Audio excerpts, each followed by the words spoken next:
Welcome back to Certifiably Ingame. I'm Rick and this is another episode of Transmission, and joining me as usual is Tyr. Hey there. Hey there. So if you saw the last one where we talked about Star Trek Discovery, thanks for watching that. This time, after a quick little channel update, we're going to be talking about Oats Studios, and especially Rakka, which was their first short film. So yeah, getting on to the channel update, we've got a couple of bits of news to update you on. Firstly, we'd like to apologise for the Ferengi video, the Cultural Index. It's now disappeared. Yes. Unfortunately, YouTube was a little bit slow on taking the... Content ID approach on it. Yeah. And yeah, exactly. Yeah, it flagged it as Content ID about 3 days after we'd already released it, which was a bit slow. So usually it happens like within the first couple of hours, so we're able to vet the things that we release and change them if there's an issue. This happened 3 days later than usual. We ended up... Other stuff happened as well. There were a couple of issues. We ended up having to remove it in its entirety. So if you're one of the 6,000 people that did manage to get to see it, great. We should be re-uploading an edited version of it sometime next week, but because of that it may have pushed back the cultural index that we had planned for that week originally, because I effectively had to rebuild it from scratch. So sorry about that. But don't think this is going to change anything. We are going to keep on doing the cultural indexes with renewed vigour. Yeah, pretty much. Probably might even take the opportunity to change up the style a bit, but yeah, I'll do a separate video explaining exactly what went on if you guys want to know about it. But long story short, it's minor delays, minor issues, but everything's fine now. We're fine now. How are you? The last video was on Discovery, so we were going to be touching up on that as well, but I figure there's been so much news in the interim that, again, we will do a separate video on that. And we thank you for all your comments on it. It's been really nice reading through and seeing some of your opinions. Yeah, general consensus on it seems to be roughly the same. Everyone seems to be apprehensive, to put it mildly. Hoping that it's going to be good. Kind of expecting it to not be, putting it mildly, judging by what we've seen. But if we're all holding the same opinion, it's got to carry some weight with the directors. Yeah, I mean... That's me being a naive, I know. Yeah, it's probably a bit too late for them to make any sort of dramatic changes now anyway. Anywho, we'll cover all that sort of stuff in an actual separate video, but for now, talk about Oats. Yeah. So, shall we start on Neil Blomkamp? Yeah, go for it. So, Neil Blomkamp, quite a Prolific? That's the one. Yep. Quite a prolific director. Obviously, he's made District 9, Chappie, Elysium. Can sometimes come across as remaking the same story several hundred times. But otherwise, he's actually, in my opinion at least, a very, very good director. And, actually seems like he's taken the sci-fi genre in good places. Studio Oats is actually something he set up. So, basically, what is it? It's like a small... Is it an indie studio? Truth be told, if you watch the interview with Oats employees, even they don't really know what it is. I mean, for a start, it's based on Steam, which is, first and foremost, a gaming platform of all things. And incredibly unusual. Yeah, I mean, you could argue, alright, it's the gaming platform for PC, but again, it's a gaming platform. Not usually the first place your mind goes to when you start thinking of short films. They do have, divisions on Steam for this sort of thing, but like I say, it's not exactly the first place your mind goes. I suppose it is getting the most out of the community, and let's face it, Steam is very, very well downloaded, we shall say. And so they are reaching quite an audience there. It certainly hits, well, I guess, our demographic. I mean, we grew up with games, we're both lovers of sci-fi, so it seems to be aiming at our particular age group, people that grew up alongside gaming culture and who have a love for sci-fi growing up. So it seems to be aimed at pretty much like us, judging by where it's coming from. Yeah, well, I mean, to me it seems like a bit of a think tank, a bit of an outreach program. Seems like they're trying to get their audience's feels for what they're doing, and tailor their content to how they think that the audience wants to see things. Yeah, they've got. I mean, if you like what they're doing, you can support it yourself directly, and it's very much you're effectively in control of what that the studio's going to be producing, like directly. There's no management in between. It's all crowdfunded, I believe, isn't it? Yeah, and as that is the case, their budgets are actually very, very good for it. Especially from Rakka, the first video that they've come up with, their budget has definitely not been a problem throughout the rest of their productions. No, it certainly looks amazing, doesn't it? Yeah, it really does. I mean, like you were saying, how open it is as well. That's even managed to. I'm surprised with the names attached to it as well. Yeah, I mean, just off the bank, obviously, you've got all of Blomkamp's staples, everyone who's been from District 9, Chappie, Elysium, the staple actors of him. But, yeah. I mean, in the first one, to get Sigourney Weaver in, it's quite impressive. When she first popped up on screen, I was like, it's you! Like, the almost undisputed queen of sci-fi. And considering that this is a 20-minute short. Yes, they're really short as well. It seems to have a really good philosophy behind it, and I hope it's something that pays off. We should probably mention as well, though, before we go into the rundown of like what the actual first short film Rakka is and what it's about. It is very much, well, 18 certificate, pretty much, basically. Yeah, there is quite a lot of gore. I mean, if you've watched his previous movies, then it's par for the course. But if you're not expecting that of your sci-fi, you'll probably get a shock. Yeah, I mean, splooge, bloody explosions, bits everywhere. Alien and human bits.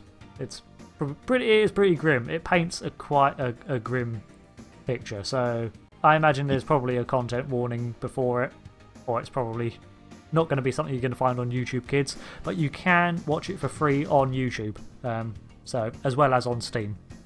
But yeah, consider this a warning from us as well. Yeah. Okay. So I guess we give it a quick rundown then. Yeah, go for it.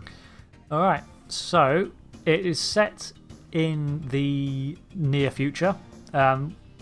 Whether the events happened years before, we're not entirely certain, but when it opens, it's set in Texas in the year 2020. Essentially, the world is in the worst state imaginable. So, it's a documentary then? Yeah, it's not that far away, is it, actually, 2020?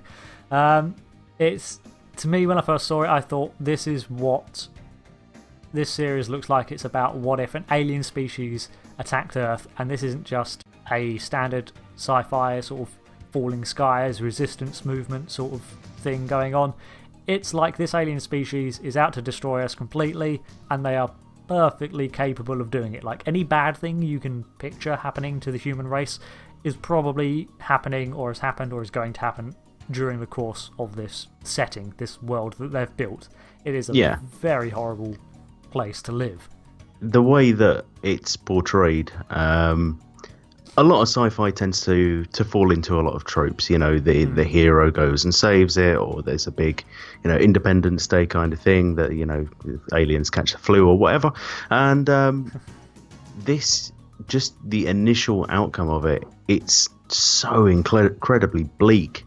It starts off and it's humans being completely dominated by this alien species. Saying the state of the world is foobar is incredibly accurate. It is. I would say that that's probably a little bit tame, in all honesty. Yeah. Okay. So essentially, there's this species called the Clume. They're sort of like this reptilian race. Lore-wise, I'm getting this information from from an interview from The Verge that they had with Neil Blomkamp, and so this species, the Clume, are these like reptilian creatures, walk on two legs, fairly big. Mind control. Yes, they can control minds for a start, so instantly there's an instant disadvantage there. I mean, how are you supposed to fight something when it can just shut you down? Now, it turns out they're sort of like a cloned species, like a bred species that's actually... They're produced en masse, but we don't see that in this. This is something it really doesn't give you that impression at all. That's something actually that I've noticed a lot from this 20-minute short. And again, it is a 20-minute short, but how a lot of the lore and everything, which is, of course, as anyone's seen anything I do on this channel, they know that's what I go for straight away. Anything to do with the lore is pretty much non-existent in this short. It gives you a basic overview, and it captures your attention very, very quickly. It captures it captures your impressions, but your initial views on like the species and things like that might actually be wrong. I'll get to that later, but yeah. Which I don't know if is an artistic impression, trying to put us in the same shoes as the humans in that race, but I don't know. Oh, what do you mean, like seeing them from their point of view? Like yeah, that's a good point. They attack us. We know nothing about them. We're always on the back foot, so we don't see what they're all about. Yeah, I didn't think of it like that. That's what I'm here for. So basically, yeah, they came to Earth. They started devastating our cities almost immediately, as per Alien MO 101. Land, decimate cities. Just a point. My personal opinion on this: when they're showing the run through of them destroying cities, yeah, that's a little bit. I felt that left it a little bit soft there. It's a cloud which blows up buildings. Oh, what, you were hoping for more violence, more like war and explosions and stuff, or something? Yeah, where's the lasers? Yeah, no, I mean, to be fair, again, I kind of liked it though, because it kind of shows like with such simplicity and ease. They're like, oh cool, this is an apartment building, doesn't look that important, maybe people live here, whatever, let's just warm, and it's gone, look at that, dead, and destroyed. It's all on the floor. Well, yeah, I get what you mean. There's a sense of ease and grace of which they can destroy a culture, but yeah, it's like they are literally so overpowered that fighting against them is kind of pointless. So anyway, their entire technology seems to be based around this metallic ferrofluid, they call it, it's like a modern day smart material, but sci-fi version of it. So it's like nanomachines / techno organic potentially. Basically, it can form into anything that they require. So as Tyr said, when it descends around a building and destroys it, it was in destructo mode or whatever. But equally, they wear it, so it's like body armor. They can use it to generate tools out of things, so they can use actually implements and things like that out of it. It's like it's semi-conscious, or it's linked perhaps to them telepathically, and it responds to their needs at the time. But yeah, they use maybe that is the species. Oh, do. Headcanon. Yeah. That's a good point, because he does say in the interview that the Clume, the reptiles that we see, are being manufactured by a species we don't see on screen. So, ooh. But speculation. Yeah, that is rampant speculation. So yeah, like I say, all their technology is built from this stuff. These mega structures all around Earth, their body armor, everything's built around this this black substance that they bring down. But yeah, they use it they use their advantage over humanity in the most horrific of ways. They create these giant towers that just spew methane into the atmosphere, because that's what they breathe. So why should they care about us if they can just repurpose our atmosphere? Which is not the best for our survival anyway. No, especially when you couple onto that the fact that they set fire to the forests and they burn away all the forests, so there's even less oxygen being produced. Which I do have a problem with them, breathing methane, and the first thing they do is burn things. I don't know if it's an oversight, but yeah. I suppose perhaps they wanted to get the burning out the way first before they, made the planet highly volatile. Oh man, yeah, that's how eventually the humanity can win. They'll just strike a match and boom, all gone. So they start effectively terraforming the Earth into an environment that's their own.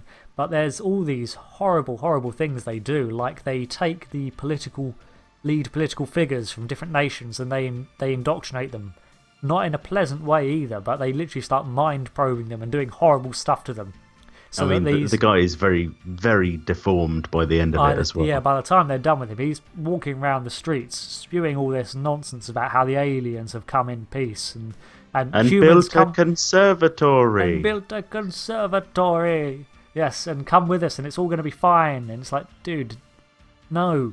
No. It's also the fact that, when you're listening to this guy, it almost sounds like, it's very clear that this guy is being mind controlled. Yeah, it sounds very much like, an old preacher would be, like, and a very stereotypical, very mad old preacher would be on, like, an old film. Yeah, sort of someone that's really bad. Imagine someone really badly reading off of a teleprompt, but then add in, as like Tyr said, like overacting old film sort of, preaching this to people.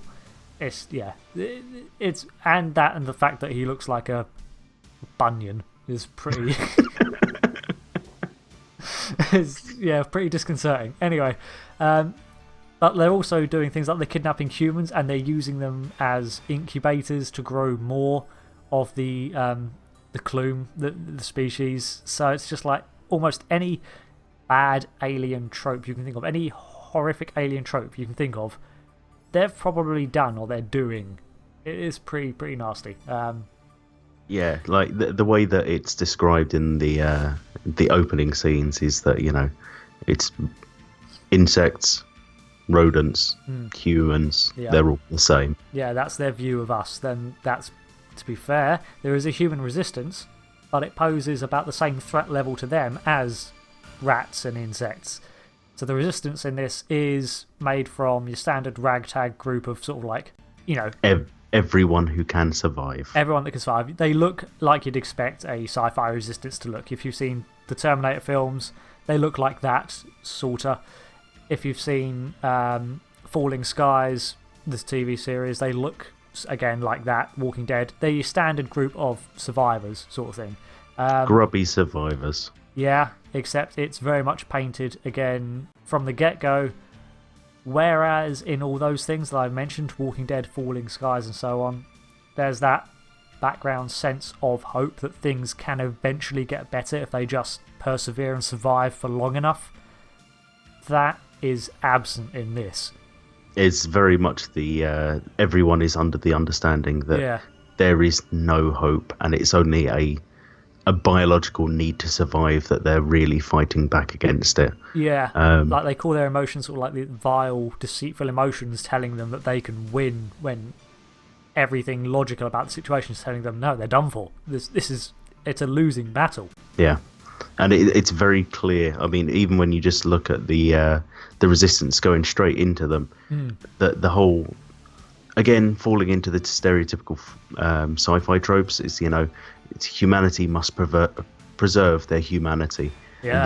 It's very much the other way round. Yes. For example, okay, so the Sigourney Weaver plays Jasper, who is the resistance leader, or the apparent resistance leader, at least of this cell, if there are any other cells. And her number 2 is a guy called Carl. And played by Russell Hobbs. Is it? Yep. Okay. Oh no, tell a lie. Sorry, no? Robert Hobbs. Okay. But yeah, what you were saying about how sacrificing their humanity, in order to take out a small alien convoy, they resort to what is effectively a bomb. Someone has to blow themselves up. Well, that's the initial view of it, is that this woman goes out, she's got the stereotypical bomb vest on. To the politician that's there preaching it's all safe, come with us, whilst surrounded by Clume. Yeah, the Clume instantly recognise that she has an explosive device, which I suppose is what originally gave me the idea that they would be semi-intelligent, being able to identify that, and just instantly blow her to pieces. Yep, and you think, oh, well, that was that.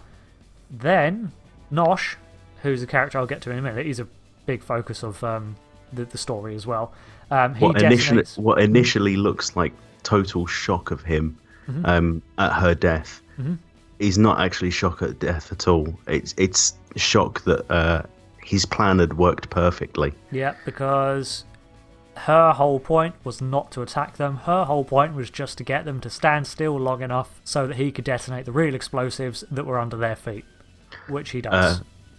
Which blows them apart. I know, and all of that preparation, they lost a life, set off 2 explosions, everything, all of that. All it did was take out 2 Clume and 1 indoctrinated political dude. Which afterwards, again, falling onto the lack of humanity, you see a child of maybe 7 or 8 run up and pick up the dismembered arm of the Clume and start screaming and holding it above his head. Oh, so you can ignore that. He's harmless. Oh, I'll see myself out. I'm sorry. I had to do something to lighten the mood. It's depressing because immediately after that, the retaliation from the Clume is to completely destroy an entire convoy of the human resistance fighters. So with no prejudice at all. No. They literally couldn't even see them. You heard one ship pass over, and then suddenly everything exploded. Yes, it's an incredibly one-sided conflict. To be fair, he did say the original inspiration was imagine an occupying force coming into a foreign country that completely was on a technological level so superior that resistance wasn't an option. That's not happened through history, no. Exactly. And like I say, I'm getting this from this interview that they did with The Verge. But it started, that's the concept, but as he said, eventually when it comes to science fiction, you can take an idea, an ethos and a theme, and you can make that the basis of it, but then you can go and do whatever you like with it. And sometimes that as long as you hold true to sort of like the core concept, sci-fi can do anything with it. I mean, that is why sci-fi, in my opinion, is my favourite genre, because you can do anything with it and make it's parallels. So open. Yeah, you can make parallels with real life events. This is where we get a bit of a weird scene, because after the attack, we get this little alien. Well, we don't have a name for them. What did you term them? Well, describing the scene, there's one survivor who is crawling out of the wreckage, expecting to see one of the Clume. He cocks his pistol, places it against his head, and then this, what I described as, the stereotypical image of a Valkyrie. This kind of ethereal and slightly alien looking as well. Yeah, which is like totally odds to the Clume, but they're very much reptilian. They're aggressive looking, hostile. They've got this kind of nanotechnology which kind of emanates and slimes over them. Whether it was almost like ethereal smoke coalescing together to form something that you couldn't exactly see what it was. And that is where the show leaves that plot thread. Yeah, it literally drops the chapter on that note. Nothing, not addressed. We only hear basically until they came, and then that's it. And gone. I never picked up again. So, this is where I did some digging and found a little bit of background in terms of the story on it, and it even explains as to why the Clume invaded Earth to begin with. Now, I haven't actually told you any of this. Okay, I didn't actually... No, this is all new information to me. Yeah, it is. So, okay, right. Basically, this alien species, it still doesn't have a name, but they're out on the edges of our solar system, and what we see is a projection that they use to watch humanity. And they've been watching us for quite a while. Right? Now, they're basically out there. They're looking for species that they think can help, or are at least deserving to help them evade the up-and-coming end of the universe. Is this where you thought you saw this plot going from this short? Yeah, right. You think it's going to be about? Not in my wildest dreams. Yeah, to be fair. If this became a TV series, which is what they're hoping to do with the series of short films, each one's an idea pitching a series. Is this what you pictured the series becoming? In all honesty, if I hadn't have known that you had read an interview with the director, I would think that you are pulling that out your backside, in all honesty. Yeah, if I was pulling it out my backside, I think I'd, spice it up a little bit. Maybe make it a little more believable, Like the aliens, they're actually invaded because they're a huge fan of, like, Mai Tais. And they just want the Earth's supply all to themselves so that they can open a restaurant at the end of the universe or something. I don't know. Would you like to adjust that tinfoil hat of yours? So, yeah, no. All right, in all seriousness. So this alien species that you see, they've been watching Earth for a long time, and what we see is basically their well, he uses the term proxy on Earth that they control and they use to observe us. Now, like I say, they're there trying to find a way to outlive the end of the universe, and they're trying to gather species that are both sort of deserving of it and could possibly help. And that's why they've been studying humanity for a while, because they want to see our progress. They want to see if we could actually be useful for them. And they've sort of decided, yeah, we have potential. We might be able to help them survive. Now, where the Clume fit in is, bearing in mind the Clume are being, they're like a clone race to this other race that remains unseen, a third species. But we'll call all of that the Clume for now. Clume 2, if you will. The Clumes, yes. They've been rejected by these aliens.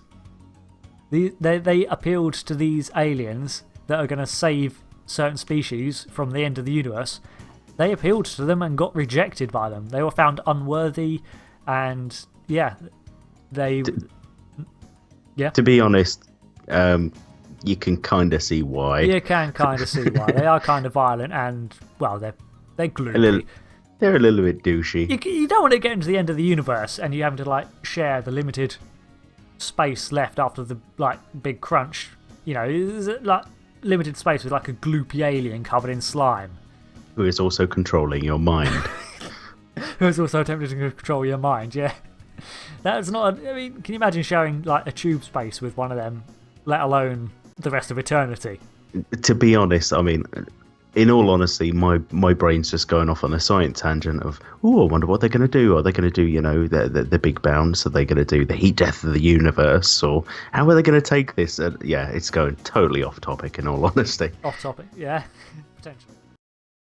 But yeah, so basically the Clume were rejected by this alien race, and they've come to Earth to find out why this alien race is so interested in humanity, which goes on to explain why they're conducting experiments. Speaking of experiments, third chapter goes on to introduce Ymir.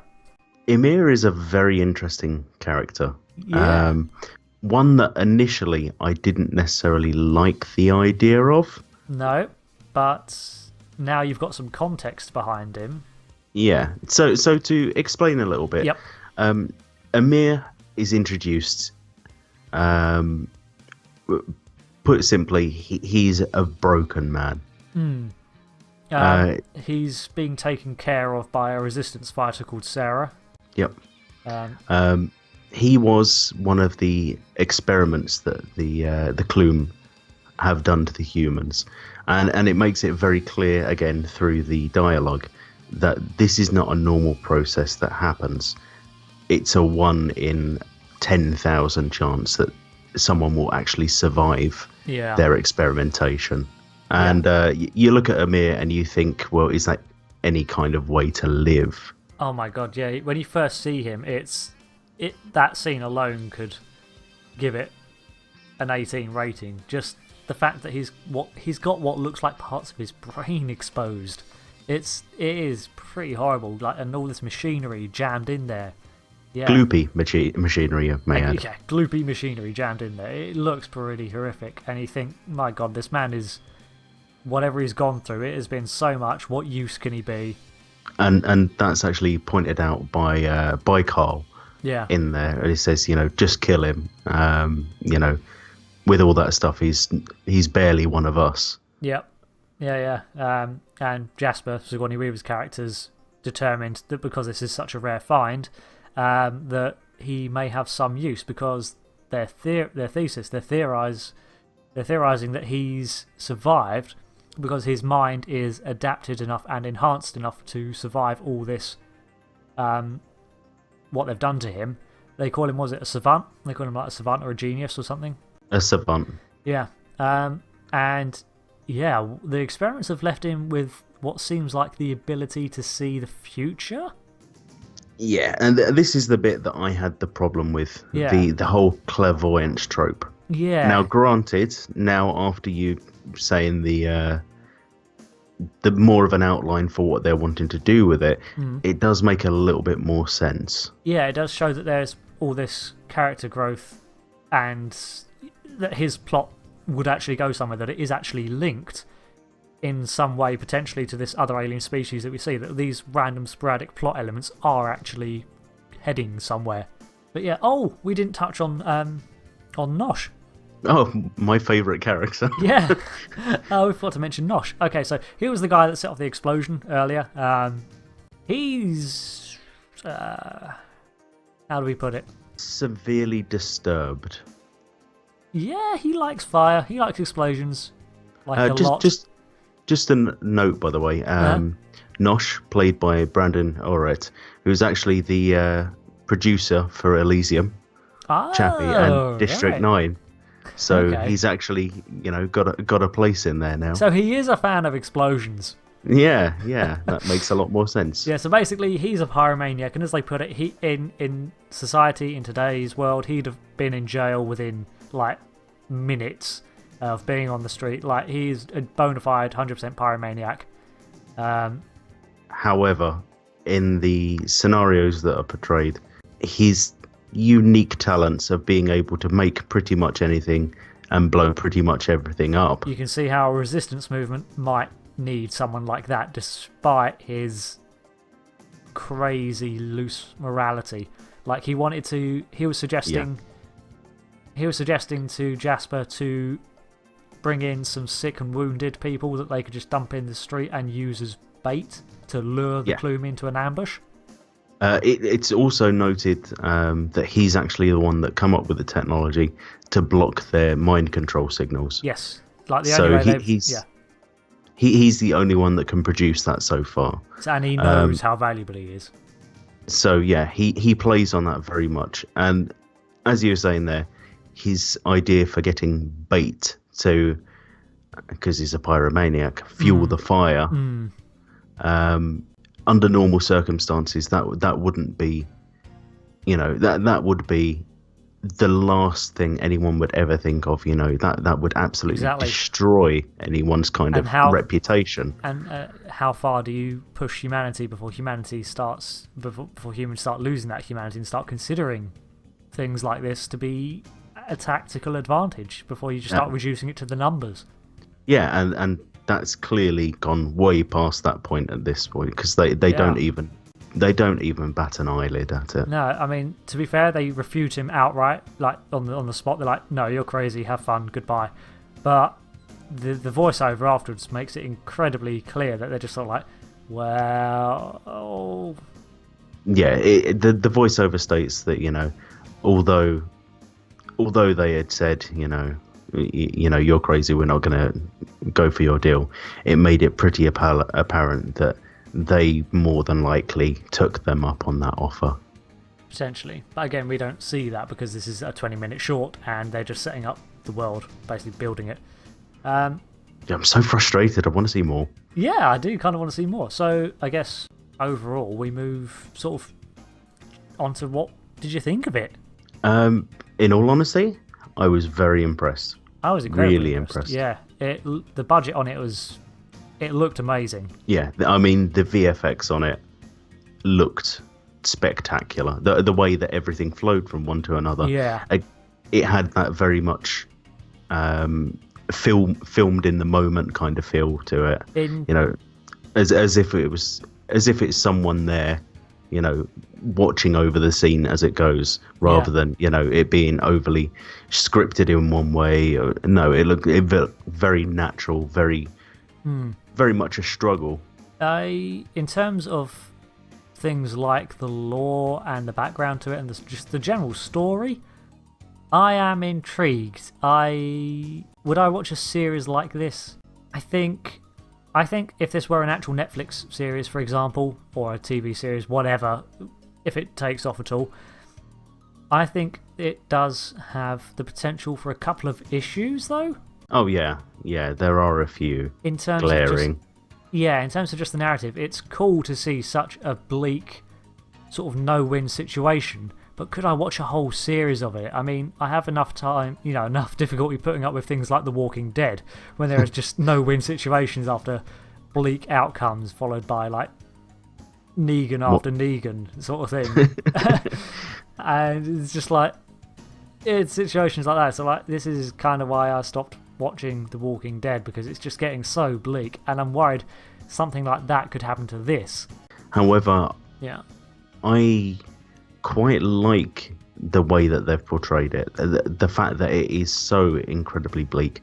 The fact that you don't really see that in sci-fi. You don't see the humans being not just the underdog, but just so completely outclassed. Yeah, I mean, like from like I say, if you take away what I discovered around from the world building and doing some digging around the lore to find out about this other alien species that's sort of keeping its eye on humanity, if you take away that aspect and go on what you just see from the trailer, that is a very unique look to the sci-fi. I mean, after you've done a bit digging, my opinions have changed slightly. Yeah, it seems a bit more generic. Less generic, more far-fetched. Far-fetched. Like, it would shift the tone in a completely different direction, wouldn't it? If that was the angle they inevitably pursued with it. Completely. It turns it from being a battle for survival to kind of, in quoting terms, a kind of a space opera. Yeah, but then a space opera centered entirely around Earth sort of thing. At the end of the day, I do want to see more of it. So it's done its job there. It would be something that I'd be curious to see more of.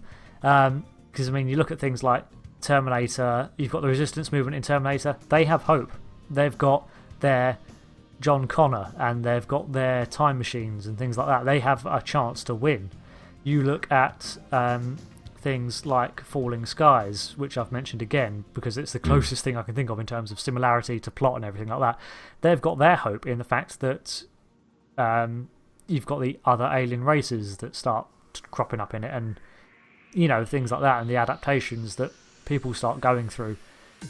There's hope for those resistances, whereas this one, there wasn't that aspect. Introducing sort of this outside lying alien race, that introduces an element of, perhaps there is hope after all, and that changes the dynamic of the show for me a bit, and perhaps I don't like hope. I don't want to say that, but it sort of does. It makes it less unique if it introduces it as the fact that it's just another resistance show where they might actually survive, and it's kind of likely they will now that there's actually a driving force behind them to push them to victory. I don't know.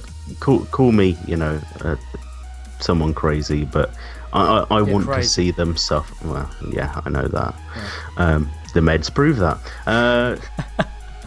But yeah, I kind of want to see them suffer. I want to see them, have to try and pull themselves through the muck, get them from when they're at their very lowest, and then get little victories that mean a lot, which you get that impression from the short.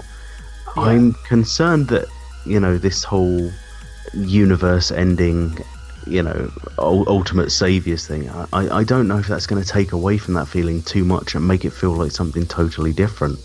No, I mean, likewise, you don't want to make, like I was saying, it's what drew me off The Walking Dead. You don't want to make it too bleak either. So I think hitting that middle ground would be something this show would struggle to walk with, because a lot of shows in its genre do. They struggle to hit that point between bleakness and hopelessness that keeps you tense and watching, and the fact that there is actually enough hope there that you can continue watching knowing things might get better. That would be, for me, the line that this show would have to walk to keep me interested. And other shows have failed doing that before. Yeah, and in my opinion, obviously me and you have very slightly different opinions on these things. I do like that bleakness. I'm concerned that it will end up going too far the other way, that it will end up being too much hope. the fact that then it becomes almost, dare I say it, anime-esque. Well, yeah. So like you're worried it would undergo a complete like theme change, sort of. Yeah, just a complete polar flip. I think both of those issues are potentially likely outcomes, but at the same time, I'd be willing to risk it. I'd want to see more. I would watch it. Definitely. Yeah. They've built the amount of like detail and thought that went into building this world for a 20-minute short is what shows. You definitely leave this feeling like the world you've just seen is a lot bigger than what you've seen. Yeah. Any final thoughts? I will be watching this space. Yeah. For certain. I know I sound very negative about it. It's just the way that I am. I'm a very cynical person. But realistically, I am going to watch this to the ends of the earth, quite literally, in this case. 2020, not too far away. Yeah. Yep. I think in terms of like Oats Studio as well, yeah, I think watch this space. Keep an eye out on them. Because this isn't the only one that they've done. They've done Firebase, which I guess we'll have a look at next time. Yeah. Potentially. They have just released Zygote. Yeah, as of, I think, yesterday? Yeah, in regards to Oats. Oh, Jesus. Yeah, in regards to Oats Studio, I'm very impressed with what I've seen. Yeah. Considering that this is a short, considering they've got a very good cast in it, that they clearly know what direction they're going to be moving on it, and the fact that they're taking some kind of their instruction from fans and passive observers. It's very, very promising. That is a good point. Yes, I'm thinking of this as if it was going to be a networked show. It's not. They want it to be driven completely by a fan community. So in that case, there's a whole different range of problems that could occur. I mean, there's a whole new ones. But then traditional ones, like everything we were just voicing, is now completely invalid. So awesome. Yeah, that adds more interest into the series. It does, cool. And we've been, therefore, talking about nonsense for the last 10 minutes or so you can completely disregard everything we've just said now. Just 10 minutes? Alright, well, okay. Alright, close on, 25 years now? So. Yeah. Yes. Alright, we'll leave it there. It's a pretty long episode as it is. Alright, well, I've been Rick. I've been Tyr, and I'm really looking forward to some of your comments on this. What do you think is going to happen with this? That's a good point. Have you guys actually seen it? And what do you think? And oh my god, did you think, like, universe watching space aliens were going to be part of it? Because what the hell, man? I certainly did not. And I can't be the only one. I still can't. I bet you when this is all done, you're going to go Google this to see if I'm just like bullshitting you or something. Is this the 1st of April? I will put the link to the article in the description below, so you can check it out yourself.